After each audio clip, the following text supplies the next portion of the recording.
রামিসার মতো কত ছোট্ট ছোট্ট ফুলগুলোকে দর্শনকারীরা দর্শন করছে, আবার বিভিন্নভাবে দর্শন করার পর তারা এই ছোট্ট ছোট্ট ফুলকে মেরে ফেলছে। খুবই দুঃখজনক ব্যাপার।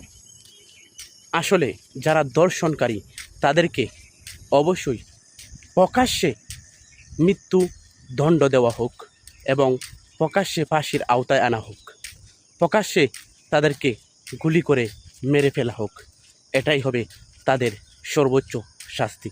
এখন যদি এভাবে তাদেরকে মৃত্যু দণ্ড দেওয়া হয়, অবশ্যই বাংলাদেশে হত্যাকাণ্ড এবং ধর্ষণ বন্ধ হবে, এটা মনে করি যে আমরা। যদি ধর্ষণকারীকে প্রকাশ্যে মৃত্যুদণ্ড এবং ফাঁসি দেওয়া হয়, এতে আপনার মতামত পেশ করবেন।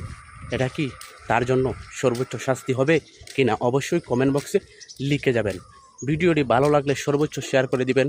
দেখা হবে পরবর্তী ভিডিওতে, এজন্য সবাই অপেক্ষায় থাকেন।